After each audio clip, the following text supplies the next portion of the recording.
What would you do if your own mother gave away your childhood bedroom to your sister because she deserves better, then acted shocked when you decided to take back what was rightfully yours?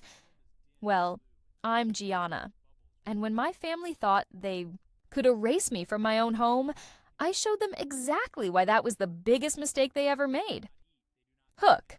What would you do if your own mother gave away your childhood bedroom to your sister because she deserves better, then acted shocked when you decided to take back what was rightfully yours? Well, I'm Gianna, and when my family thought they could erase me from my own home, I showed them exactly why that was the biggest mistake they ever made. Part 1. My name is Gianna, and I learned the hard way that sometimes the people who are supposed to love you unconditionally are the same ones who will throw you away the moment someone else comes along. But I'm getting ahead of myself.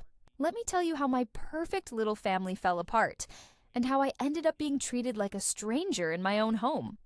I'm 24 years old, and I've been living on my own for about 3 years now.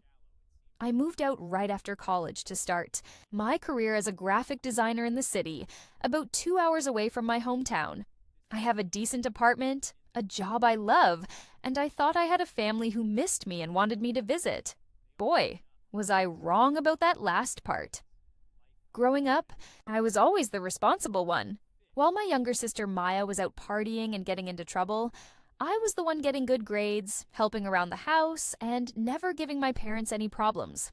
Maya is 3 years younger than me, and from the day she was born, it felt like she could do no wrong in our parents' eyes. If she failed a test, it was because the teacher didn't explain it properly. If she got caught sneaking out, it was just her being a normal teenager. But if I came home 5 minutes late from the library, I was being irresponsible and disrespectful. Don't get me wrong, I love my sister, but growing up with Maya meant growing up in her shadow. Even though I was older and arguably more successful, she was the fun one, the spontaneous one, the one who made our parents laugh with her crazy stories and dramatic personality. I was just reliable. Boring Gianna who always did what she was supposed to do. When I moved out for college, my parents converted the basement into a really nice living space, but they kept my childhood bedroom exactly the way I left it. It wasn't anything fancy, but it was mine. I had painted the walls a soft lavender color when I was 16, and I had spent hours decorating it with fairy lights, movie posters, and all the little things that made it feel like my personal sanctuary. The room held so many memories. Late-night phone calls with friends, studying for final exams, crying over my first heartbreak, writing in my journal about all my dreams for the future. Every time I came home to visit, which was usually once a month, I would sleep in my old room and feel like I was stepping back into my teenage years. It was comforting to know that no matter how much my life changed, that room would always be there waiting for me. My mom even used to joke about keeping it as a shrine to Gianna, and would dust it regularly to keep it nice for my visits. Maya, meanwhile, had always had the smaller bedroom next to our parents' room. It wasn't tiny or anything, but it definitely wasn't as spacious as mine, and it didn't have the big window that looked out over our backyard garden. She used to complain about it sometimes when we were teenagers, saying it wasn't fair that I got the bigger room just because I was born first. But my parents always told her that when I moved out permanently, we could discuss switching rooms. That seemed fair to me. 3 months ago, I got a promotion at work that came with a significant raise and more responsibilities. I was so excited to share the news with my family that I drove home that weekend without even calling ahead. I wanted to surprise them and celebrate together. I had been working so hard for this promotion, putting in extra hours and taking on additional projects, and I couldn't wait to see their proud faces when I told them. I pulled into our driveway on that Saturday afternoon, feeling happier than I had in months. The sun was shining. I could smell my mom's famous chocolate chip cookies baking through the kitchen window, and everything felt perfect. I used my key to let myself in through the front door, calling out, "Surprise! I'm home!" as I walked in. But instead of the excited welcome I was expecting, I was met with an awkward silence. My mom appeared in the doorway between the kitchen and living room, looking flustered and nervous. "Gianna, what are you doing here? You didn't call?" I wanted to surprise you guys with some good news, I said, setting down my overnight bag. Where is everyone? Your father is at the hardware store, and Maya is... She paused, looking even more uncomfortable. Maya is upstairs in her room. Something about the way she said it made me suspicious. My mom was acting weird, fidgety, and avoiding eye contact, which wasn't like her at all. Okay, well, I'll go say hi to her, and then I want to tell you both about my promotion. I headed toward the stairs, chatting about my drive home and how good the cookies smelled. But when I got to the top of the stairs, I stopped dead in my tracks. Maya was coming out of my bedroom. Not her bedroom, my bedroom. She was carrying a box of what looked like my old stuff, and when she saw me standing there, her face went completely red. "Oh, hey, Gianna," she said, trying to sound casual, but failing miserably. "Mom didn't tell us you were coming home this weekend." "Maya, why are you in my room? And what's in that box?" I could feel my heart starting to race, but I was trying not to jump to conclusions. That's when my mom appeared at the bottom of the stairs, looking like she was about to be sick. "Gianna, honey, come down here. We need to talk." But I was all ready, walking toward my bedroom, and what I saw when I looked inside made me feel like I'd been punched in the stomach. All of my things were gone. The lavender walls had been painted over with a bright pink color that I knew was Maya's favorite. My fairy lights had been replaced with a completely different lighting setup. My furniture had been moved out and replaced with Maya's stuff. My posters, my decorations, my books, everything that had made that room mine was gone. "What the hell is going on?" I asked, turning to face Maya, who was still standing in the hallway holding that box of my belongings. "Gianna, please come downstairs," my mom called again, her voice shaking slightly. But I couldn't move. I was staring at what used to be my sanctuary, now completely transformed into someone else's space. It felt like looking at a crime scene, like someone had erased every trace of my existence from this house. "Mom!" I called down the stairs, my voice much louder than I intended. "Why is Maya in my room? Why is all my stuff gone?" The silence that followed was deafening. I could hear my mom's footsteps on the stairs as she slowly made her way up to face me. When she finally appeared next to Maya and me in the hallway, she looked like she was preparing to deliver the worst news of my life. "Sweetheart," she started, wringing her hands nervously. "We need to discuss some changes we've made to the house." "Changes?" I repeated, my voice coming out higher than normal. "Mom, what kind of changes involve completely erasing my bedroom while I'm gone?" I could feel anger starting to bubble up in my chest, but I was still hoping there was some reasonable explanation for what I was seeing. My mom took a deep breath and looked at Maya, who was still clutching that box of my things like she was afraid I might snatch it away from her.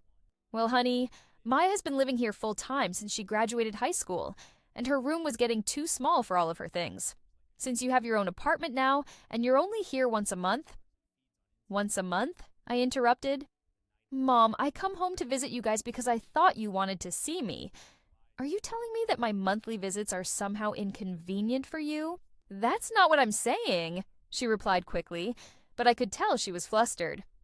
"It's just that Maya needs more space now. She's working on her art projects, and she needed room to set up all her supplies. Her old room was just too cramped." I looked at Maya, who was staring at the floor like she was hoping it would swallow her whole. "Maya, is this what you wanted? You wanted my room so badly that you couldn't wait for me to even discuss it with you?" "Gianna, it's not like that," Maya finally spoke up, but her voice was barely above a whisper. "Mom and Dad said it made sense since you don't really live here anymore." "I don't really live here anymore?" The words hit me like a slap across the face. This is my family home. This is where I grew up. Just because I moved out for work doesn't mean I stopped being part of this family. My mom stepped closer to me, reaching out like she wanted to touch my arm, but I backed away. "Of course you're still part of this family, sweetheart. We're not saying that at all. It's just that Maya is here every day, and she deserves to have adequate space for her things." She deserves? I felt like I was in some kind of alternate reality. What about what I deserve? What about the fact that this was my room for 18 years? What about the fact that you kept it exactly the same for 3 years? telling me it would always be my room when I came home. That's when I heard my dad's truck pulling into the driveway. Great. Now I'd get to have this conversation with both of my parents ganging up on me. I heard the front door open and my dad's voice calling out, "I got those screws you needed for Maya's new shelving unit." The silence that followed was deafening. I could practically hear him putting together the pieces. My car in the driveway, the tension in the air, the fact that Maya and I were standing in the hallway outside what used to be my bedroom, with my mom looking like she wanted to disappear. "Gianna." Dad's voice came from the bottom of the stairs, and I could hear the surprise and concern in it. "What are you doing here, kiddo?" "Apparently I'm here to find out that I don't live here anymore. Dad," I called down to him, not even trying to hide the bitterness in my voice. I heard his heavy footsteps on the stairs, and when he appeared at the top, he looked back and forth between the three of us with confusion written all over his face. "What's going on up here?" "Tom," my mom started, using that tone she always used when she was about to ask him to back her up on something. "I was just explaining to Gianna about the room situation." My dad's expression changed from confusion to something that looked almost like guilt. "Oh, that." He ran his hand through his hair, which was something he only did when he was really uncomfortable. "Gianna, honey, maybe we should all sit down and talk about this properly." "Talk about what properly?" I was getting louder, and I didn't care. "Talk about how you gave away my childhood bedroom without even asking me. Talk about how you let Maya move into my space while I was gone, like I'm some kind of stranger who doesn't deserve consideration." "You're being dramatic," Maya suddenly said, and her voice had an edge to it that I didn't recognize. "It's just a room, Gianna. You have your own apartment now. You have your own life. Why do you need to keep a room here like some kind of museum?" I stared at my little sister in shock. This wasn't the Maya I knew. The Maya I grew up with was sweet and a little scattered, but she was never cruel. This version of Maya was saying things that were clearly designed to hurt me. "It's not just a room," I said, trying to keep my voice steady. "It's my connection to this family. It's my safe space when I need to come home. It's the place where I feel like I still belong somewhere."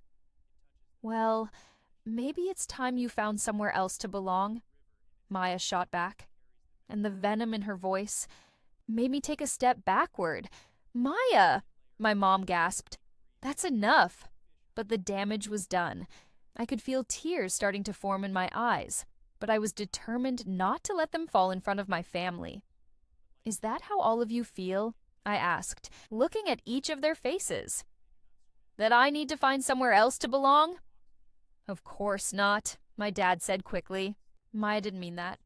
She's just stressed about other things." "What other things?" I asked. But something about the way my parents exchanged a look made my stomach drop. There was more to this story. This wasn't just about Maya needing more space for her art supplies. "Maybe we should go downstairs and talk about this like adults," my mom suggested, but I shook my head. "No, I want to know what's going on right now. What other things is Maya stressed about? And don't lie to me. I can tell when you're all hiding something." Another look passed between my parents, and this time Maya was part of it too. They were all keeping something from me, something big. "Fine," my dad finally said. "Maya, why don't you tell your sister what's been going on?" Maya shifted the box in her arms and looked everywhere except at me. "I'm pregnant," she said quietly. The words hung in the air like a bomb that had just exploded. Maya was pregnant. My 21-year-old sister, who had never been able to keep a job for more than 6 months, who still asked my parents for money to pay her car insurance, was going to have a baby. "Pregnant?" I repeated, trying to process this information. "Maya, when did this happen? Who's the father?" "It doesn't matter who the father is," she said defensively. "He's not in the picture anymore. It's just going to be me and the baby." Looked at my parents, who were both watching this conversation like they were afraid it might explode at any moment. "And you both knew about this?" "We found out last month," my mom said. "Maya's going to need support, Gianna. She's going to need a stable place to live and help with the baby when it comes." Suddenly, everything was starting to make horrible sense. They hadn't given Maya my room just because she needed more space for art supplies. They had given it to her because she was pregnant and single, and they felt sorry for her. They had decided that her needs were more important than mine, that her situation deserved more consideration than my feelings. "So you gave her my room because she's having a baby," I said slowly. "You erased my space in this house to make room. For Maya's mistake." "It's not a mistake," Maya snapped. "This baby is wanted and loved, and we're going to make it work. With my parents' help, apparently. In my room." "Your former room," Maya corrected me, and there was something almost triumphant in her voice. "This is my room now, mine and my baby's." Mom and Dad agree that I deserve better than that tiny room next to theirs, especially now that I'm going to be a mother. She deserves better. The words came out of my mouth like I was tasting something bitter. She deserves better than the room she grew up in, so she gets mine instead. "Gianna," my mom started, but I held up my hand to stop her. "No, I get it now." Maya made a series of bad choices, got herself into a difficult situation, and instead of facing the consequences, she gets rewarded with my bedroom. Meanwhile, I've been working hard, being responsible, supporting myself, and my reward is getting erased from my own family home. "That's not fair," my dad said. "We're not erasing you from anything.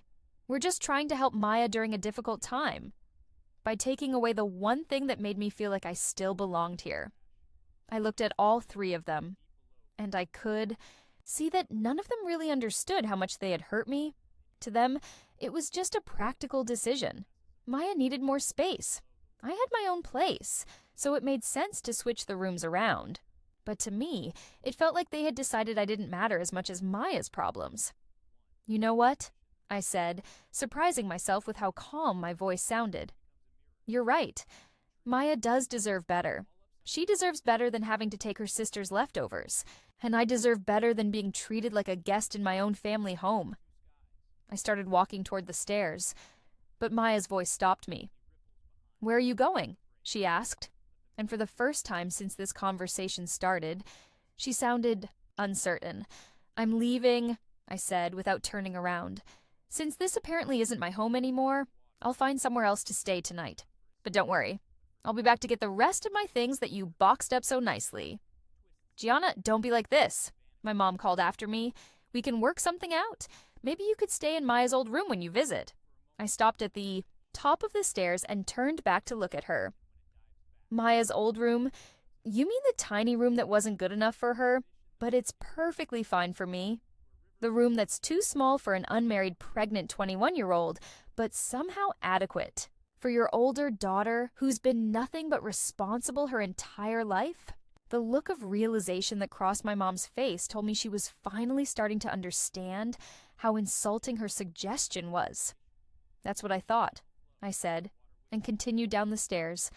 I could hear them following me, all three of them, trying to talk at once, but I wasn't listening anymore. I grabbed my overnight bag from where I'd left it by the front door and headed outside. "Gianna, please don't leave like this," my dad called from the front porch. "We can talk about this. We can figure something out." But I was already in my car starting the engine. As I backed out of the driveway, I could see all three of them standing on the porch watching me go. Maya was still holding that box of my belongings, and something about the image made me realize that this was just the beginning. If they thought they could just erase me from the family home without any consequences, they were about to learn exactly how wrong they were. I had worked too hard and come too far to let anyone treat me like I didn't matter, even my own family. And I was about to show them that sometimes the quiet, responsible daughter can be the most dangerous one when you push her too far. I drove around aimlessly for about an hour, too angry and hurt to think straight. Eventually, I found myself parked outside a coffee shop in the next town over, staring at my phone and trying to figure out what to do next. I couldn't go back home. That much was clear. But I also couldn't drive 2 hours back to my apartment in my current emotional state. That's when I remembered my Aunt Lisa. She was my dad's sister, and she lived about 30 minutes away from my parents' house. We'd always had a good relationship, and she was the kind of person who told the truth even when it was uncomfortable. If anyone would give me an honest perspective on this situation, it would be her. I called her number, hoping she'd be home on a Saturday evening. She answered on the second ring. Gianna! What a nice surprise. How are you, honey? Aunt Lisa, are you busy right now? I'm having some family drama and I could really use someone to talk to. Of course, sweetheart. Come on over. I just made a pot of coffee and I have leftover lasagna if you're hungry. 45 minutes later, I was sitting at Aunt Lisa's kitchen table, telling her everything that had happened. She listened without interrupting, occasionally shaking her head or making small, disapproving sounds. When I finished my story, she sat back in her chair and let out a long sigh. Oh, Gianna, I'm so sorry this happened to you, and I'm sorry to say this, but I'm not entirely surprised. What do you mean? I asked, setting down my coffee cup. Aunt Lisa looked uncomfortable for a moment, like she was debating how much to tell me. Honey, your parents have been talking to me about Maya's situation for weeks. They've been really worried about how they're going to support her and the baby, both financially and practically. Okay, but what does that have to do with my bedroom? Well, she paused, choosing her words carefully. Your mother mentioned that they were thinking about converting your room into a nursery area for Maya and the baby. She said it made sense since you have your own place now. I felt my anger flare up again. They've been planning this for weeks, and nobody thought to mention it to me? I told your mother that they needed to talk to you first, that you deserved to be part of the decision. But she said they wanted to wait until everything was set up so you wouldn't worry about the construction mess. Construction mess? This was getting worse by the minute. Aunt Lisa's expression grew even more uncomfortable. Gianna, they didn't just move Maya into your room. They've been renovating it for the past 2 weeks.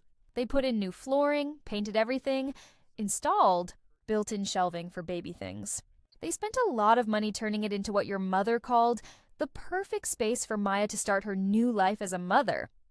I felt like I was going to be sick. They hadn't just given Maya my room, they had completely transformed it, spending money and time to erase every trace of me and rebuild it specifically for her. This wasn't a spur-of-the-moment decision or even a practical room swap. This was a deliberate erasure of my place in that house. There's more, Aunt Lisa continued reluctantly. Your parents asked Maya's old room to be converted into a home. Office for your father. They're planning to turn the basement into a guest room for when you visit. The basement? I said the words flatly, trying to process what she was telling me. They want me to stay in the basement like some kind of distant relative who drops by occasionally. I'm sure they don't see it that way, but yes, essentially. I sat there in stunned silence for a moment, trying to wrap my head around the scope of what my family had done. This wasn't just about Maya needing more space, or even about her being pregnant. This was about them completely reorganizing their lives around her needs while relegating me to the position of occasional visitor who could be accommodated in the basement. Aunt Lisa, can I ask you something honestly? Of course. Do you think my parents love Maya more than me? She was quiet for a long moment, and I could see her struggling with how to answer. I think your parents love you both, but I think they show that love very differently. Maya has always been the one who needed more help, more guidance, more support. You've always been independent and successful. Sometimes parents focus more attention on the child who seems to need it most. But what about what I need? What about the fact that I might want to feel valued and prioritized sometimes too? You're absolutely right to feel that way. And I think your parents have made a serious mistake here. They got so focused on solving Maya's immediate problems that they didn't consider how their actions would affect you. I pulled out my phone and showed Aunt Lisa the text messages that had been coming in from my family over the past few hours. My mom had sent several increasingly frantic messages asking where I was and begging me to come back so we could work things out. My dad had sent a couple of awkward texts trying to explain their reasoning. But it was Maya's messages that really bothered me. The first one said, Gianna, I'm sorry if your feelings got hurt, but I really do need this room more than you do right now. The second one, sent an hour later, said, Mom is crying and Dad is pacing around the house. I hope you're happy that you've upset everyone over a stupid room. And the most recent one, sent just 20 minutes ago, said, Fine, be dramatic, but The room is still mine, and I'm not giving it back just because you're throwing a tantrum. Aunt Lisa read the messages with increasing disgust. Oh, that girl has some nerve. Throwing a tantrum? You have every right to be upset about this. The thing is, I don't even care about the room anymore, I said, and I was surprised to realize it was true. I mean, I do care, but it's not really about the physical space. It's about what it represents. It's about them showing me that Maya's comfort and happiness matter more than my feelings or my connection to the family. So what are you going to do? I thought about it for a moment. The old Gianna would have probably gone back home, accepted the basement room arrangement, and tried to smooth things over with everyone. The old Gianna would have prioritized keeping the peace over standing up for herself. But something had shifted in me today. Maybe it was seeing how easily they had erased me from my own home, or maybe it was Maya's nasty text messages. Whatever it was, I felt different, stronger, less willing to accept being treated like I didn't matter. I think I'm going to show them what it actually looks like when I remove myself from their lives, I said slowly, the plan forming in my mind as I spoke. They want to treat me like an occasional visitor who doesn't really belong there? Fine. I'll be an occasional visitor, but I'll be one on my own terms. What do you mean? I mean, I'm going to stop trying so hard to maintain relationships with people who clearly don't value me the way I value them. I'm going to stop driving home every month. I'm going to stop calling them multiple times a week. I'm going to stop sending birthday gifts and holiday presents and graduation money for Maya. I'm going to stop being the responsible daughter who holds this family together while getting nothing in return. Aunt Lisa looked worried. Gianna, I understand you're hurt, and you have every right to be. But cutting off your family entirely might be something you regret later. I'm not cutting them off entirely. I'm just recalibrating. They've shown me exactly how much I matter to them, so I'm going to adjust my level of investment accordingly. I pulled out my phone and started typing a message to the family group chat that included my parents and Maya. I read it out loud to Aunt Lisa as I wrote it. Hi, everyone. I've had some time to think about today's events, and I want you all to know that I understand your position completely. Maya needs more space and support right now, and as a family, you've decided that her needs are the priority. I respect that decision. However, I also need to make some decisions about how I spend my time and energy. Since my presence in the family home is no longer needed or particularly wanted, I'll be limiting my visits going forward. I won't be coming home for Sunday dinners anymore, and I'll probably only visit for major holidays. I think this arrangement will work better for everyone, since Maya can enjoy her new space without worrying about accommodating me, and I won't have to feel like an inconvenience when I visit. I hope you all understand that this isn't about anger. It's about accepting reality and adjusting accordingly. Take care. Are you sure you want to send that? Aunt Lisa asked. I'm sure. And I was. I hit send before I could second-guess myself. The response was immediate. My phone started buzzing with calls and text messages, but I turned it to silent and set it aside. I'm not answering any of those tonight. Let them sit with their decision for a while. You can stay here tonight if you want, Aunt Lisa offered. I have a guest room, and you're welcome to stay as long as you need. Thank you. That would be perfect. As we got ready for bed that night, I felt something I hadn't expected. Relief. For the first time in years, I wasn't worried about maintaining relationships with people who didn't seem to value me. I wasn't stressed about making sure everyone else was happy at the expense of my own feelings. It was liberating in a way I hadn't anticipated. But what I didn't know yet was that my little message was going to cause a much bigger reaction than I had planned. By removing myself from the equation, I was about to discover just how much my family had been depending on me, and how quickly their carefully balanced dynamic would fall apart without me there to hold it together. The next morning, I would wake up to discover that sometimes the quiet, reliable daughter is a lot more important than anyone realizes, and that taking away that support can have consequences no one saw coming. I woke up the next morning to 17 missed calls and 43 text messages. Apparently, my decision to step back had caused quite a stir, but it was Aunt Lisa knocking on the guest room door at 8 a.m. that really got my attention. "Jonna, your mother is here. She's been crying in my driveway for 20 minutes.